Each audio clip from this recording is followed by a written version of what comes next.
Hey, so my name's Diego. I've been collecting watches probably since I was 18 years old. Collection's kind of at a point right now that I thought it might be interesting to look at. Watches spanning from the 60s all the way up to present. I try to collect things that speak to me and that have a long-lasting meaning. I guess the watch that started it all was my grandfather's 1961 Omega Constellation. This was a watch that he gave my grandfather gave my dad. I used to sneak in my dad's office and steal this watch late at night, and I would wind it, I would shake the rotor, I would watch the sweeping seconds hand tick, and it was, I was probably 9 years old, and it just, it baffled me. Something like this could be so beautiful. The domed crystal, the little tiny almost hidden Omega logo underneath the crystal, it all just, I don't know, it was incredible. And every morning I would go back down to his office and put it back. And it wasn't until I went to college and he gave me the watch that, he said, I knew you were taking it all those years, and, it clearly meant a lot to you, so here's a watch. I never asked for the watch, but didn't get to spend a lot of time with my grandfather, so having this is, it's special. That's one that obviously will always be with me and hopefully pass down at some point as well. After that, I bought a Speedmaster Reduced. I bought a Tudor, Day-Date, watches I don't have anymore. But during that period, I was able to get 2 more watches from my grandfather before he passed. The first was the Rolex, but I'll go ahead and show the Rado first. So this was just a watch that he had. Kind of a beater. It's a Day-Date watch. Don't really know too much about Rado, but having it is cool. And it's got the original receipt, which is pretty cool. So this is dated, let's see here, 1987. So 17th of November, 1987. So the Rado was great, but the actual second watch I got from my grandfather after the Omega was the Rolex Datejust reference 1600. This was a watch that I knew he had. My father had told me for many years, Grandpa has a Rolex. And I think them kind of seeing how well I took care of the Constellation and how much it meant to me was the reason that I got his Datejust. This one's got obviously a Jubilee bracelet, smooth bezel. What I like about it is it has they all have this really amazing pipe hand dial. Sunburst champagne, it's an amazing watch. And I think even cooler than that is just everything I have from it. So obviously the original box, but we have all the original documentation. So this, for example, is his service papers from 1971.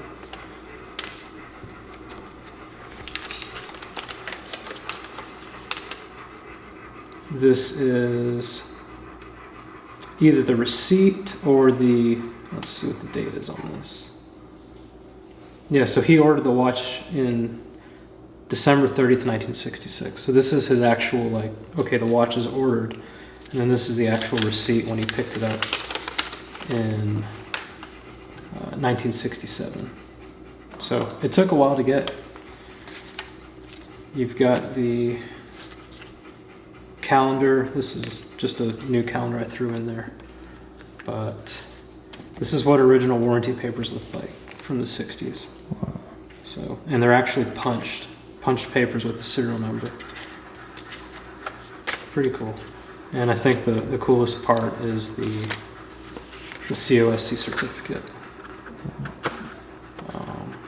I think this one's dated April 1966. So the watch was certified on the 19th of April 1966. He ordered it December 66 and he got the watch 67. Wow. So, and also punched papers. It's he's not with us anymore, and I didn't get to spend a lot of time with him. So having this kind of stuff, it makes it more than just a watch. It's really special to me. So one of the pitfalls about being into watches is sometimes people do things that they shouldn't have.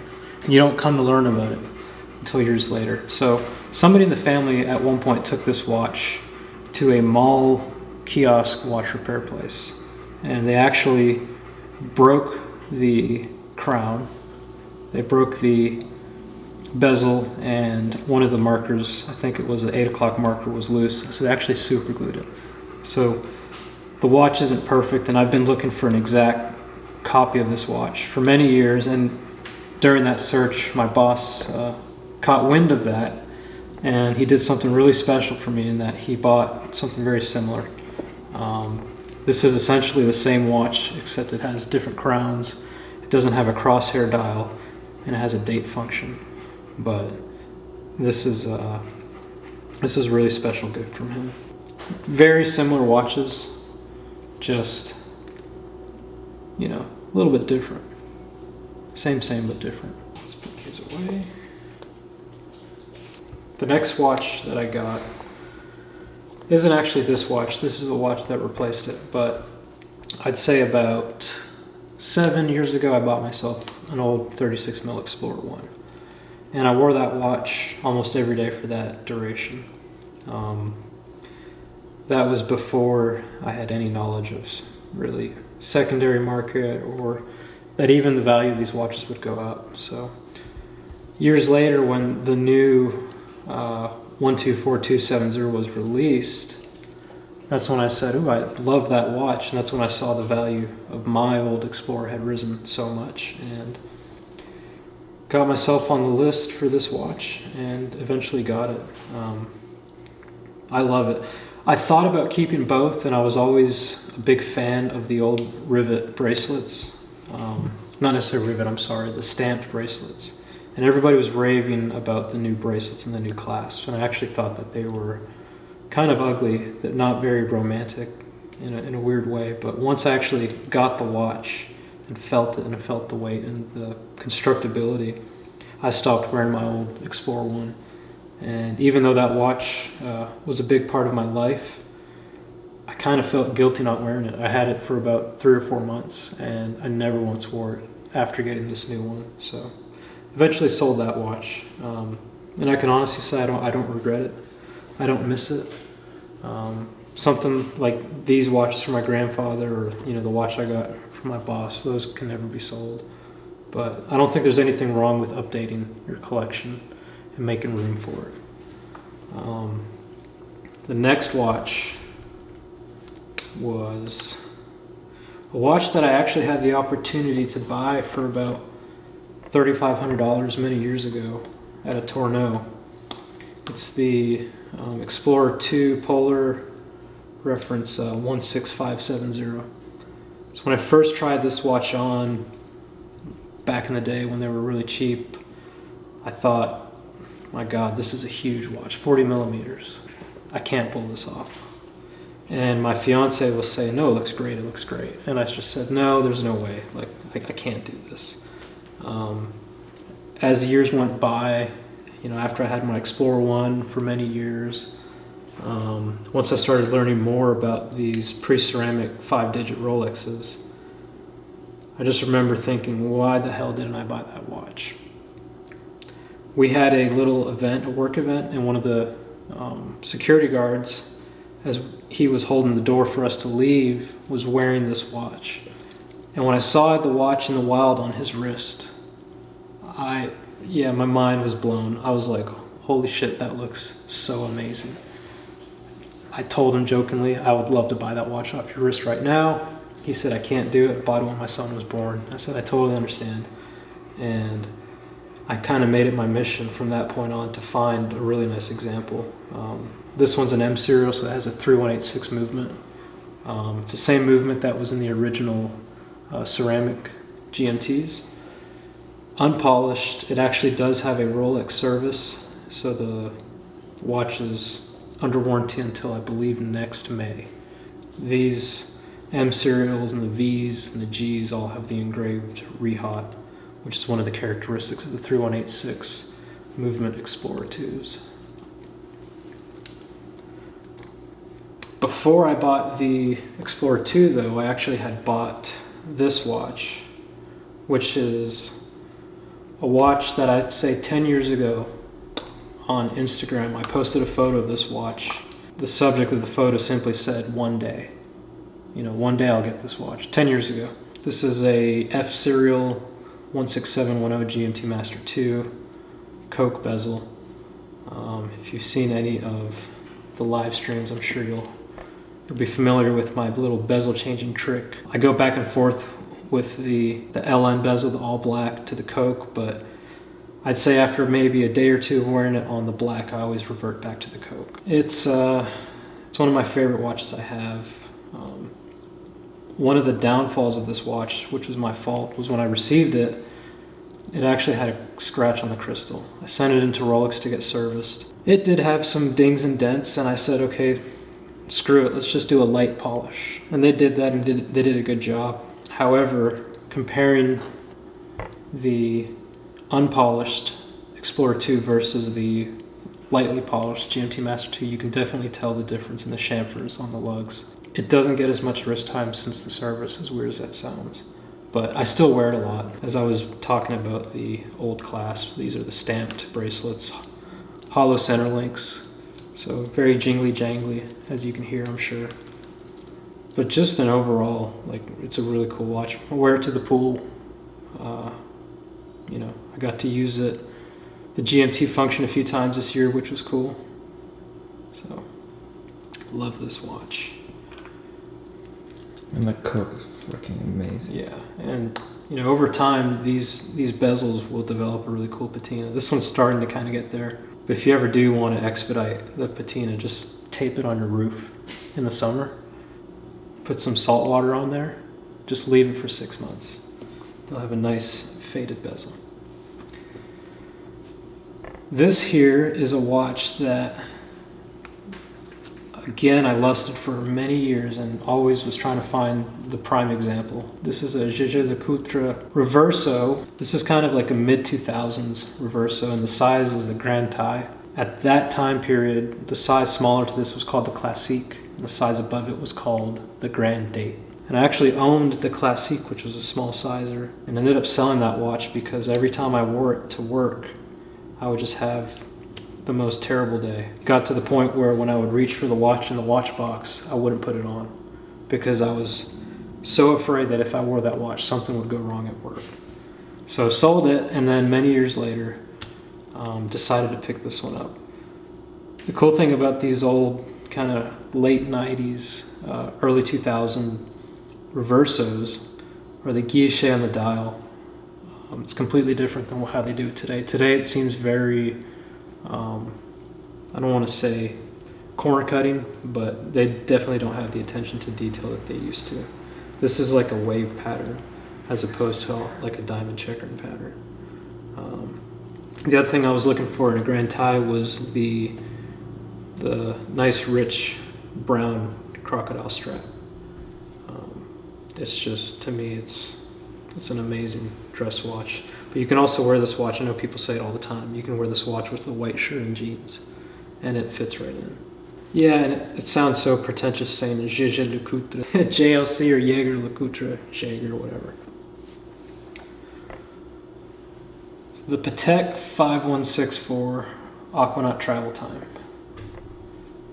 This is one of those watches that, you know, any collector, from whenever they started collecting to even if they're 20 years in, you know, you just admire. And, you know, I never thought I would get one, so getting it was definitely a surprise. It's just an incredible watch. I remember looking at Aquanauts 10 years ago, not even knowing what Patek Philippe was, and seeing the price tag and not understanding why a watch, stainless steel with a rubber strap, was going for so much money. I've been lucky in my life, in my career, to be able to get pieces like this, and I kind of now understand it. You know, I'd say 10 years or so into collecting, I understand why these watches go for what they go for. When I got this watch, I was obviously very very excited. But it wasn't until I left the store with it on my wrist and the natural sunlight hit the dial that I actually said, holy shit. The dial almost has a very, very light brown color to it. I don't know what it's called, but you only see it at certain times of the day. The indices are one of the cooler things about the dial because you turn the watch and at some point they all seem just solid white, but then you see in other lighting the glow of the actual surrounds on the indices. The minute markers, the hour markers, just plots of lume, just done incredibly well. And then obviously you have the complication, the travel time. And yeah, it's unbelievable that I'm able to have this watch. And I was very shocked that I don't want to say it fits my wrist perfectly, but I was very shocked that it sort of fit. And I think part of that is the design of Patek Philippe. So the bezel is brushed. The outer edge of the bezel is high polish. The lugs are very high polish. The polished parts of the watch almost disappear into your wrist. They take the color of your skin tone. So even though the presentation of the watch itself is very big, on a wrist like mine that's pretty small, it actually still works. There's many watches that I've been hesitant to buy simply because of the size, but I think for people that are hesitant about that, try to find the watch locally, try it on because you might be surprised. So absolutely incredible. They were telling me one person that bought one previously, when they were sizing the strap, he said, one more. And they said, are you sure? He says, yeah, absolutely. They said, we can't go back. He said, that's fine. So they cut, one more on each side, and he came back a week later and said, it's a little bit too tight. Can we go ahead and add some of those back? And they said, sir, we explained to you, once they're gone, that's it. If you want another strap, $800. So definitely be careful if you pick one of these up and they're sizing it for you. And, I had to tell them as well. We were getting pretty close to my size and they actually wanted to do one more. And I told them, I said, look, it's kind of chilly in here right now. It's almost perfect. Let's just leave it. If it's too loose in a month or so, I'll come back. But it ended up working out great. And in the hot weather here in Georgia, it fits perfectly. And quickly. Rolex Daytona Cosmograph 116519 LN. Probably didn't even know it was white gold at the time when I first saw it, but just aesthetically, it blew my mind, and I immediately, along with asking for the Explorer 1, said I would love one of these. I had no clue about AD wait times. I had no clue about purchase histories. So it kind of took a while to get, and with a lot of luck, it actually happened. And it's just an incredible piece. I don't have a chronograph besides this in my collection. I actually used to have, like I said, the Speedmaster Reduced, and at one point I had the first Omega in Space Speedmaster. So I've been really itching to get a chronograph. And yeah, it's just... it's everything I've wanted. Honestly, if take away the family watches and even the Patek, if everything here got stolen or lost, or if someone put a gun to my head and said you can only have one watch, obviously I'd have to keep the Datejust, but if these weren't in the picture, I'd choose this watch and I'd be happy wearing this every day, in every attire, every occasion. It's there's something about solid gold that really, I don't know, it changes the way you think about all these other watches. Not in a bad way, but like even wearing the Patek compared to this almost feels like a toy. It's just incredible. The dial is, the rose gold version, they call it a sundust. I'm really into space technology, stuff like that, so this one reminds me of moon dust, like the surface of the moon. I don't know why that never became a thing. I think you've got sun dust, moon dust, I think it works. I prefer this dial over the meteorite dial, to be honest with you. I know the meteorite dial is more valuable, more collectible, rarer, etc. But just something about that gray that sometimes turns into a very faint pink color in certain lights, a creamy brown sometimes. I mean, it's just a crazy watch. Absolutely stunning. Very fortunate to have this watch. Very fortunate to have all these watches. So that's kind of the collection in a nutshell. From here, I think I'm going to slow down a bit and just appreciate what I have. There's many watches here that don't get a lot of wrist time, so like I haven't been wearing the Reverso a lot. It's kind of more of a fall, winter kind of watch. I need to wear my grandfather's watches more. The excitement of these new pieces kind of gets in the way of that. I need to stop and smell the roses, appreciate what I have, you know, get the rattle going for a week, watch the day change along with the date. I don't know, I kind of feel full, I'm content. I have, at this point, everything I've really ever wanted, and I've been, I don't want to say picky, but like, you know, when I got the Explorer 2, I was looking for a very specific condition. When I got the GMT Master 2, it was a watch that, same thing, I was looking for condition and something that I wanted for 10 years, and I got it. The Reverso, this is the exact one I would like, and I have it. The Aquanaut, like who would have thought? And I have it. So I just need to stop and again smell the roses, enjoy what I have, and be appreciative of the opportunities and wear them. That's the most important thing. Wear your watches, because otherwise, why have them? That's kind of how I feel. So recommendations would be: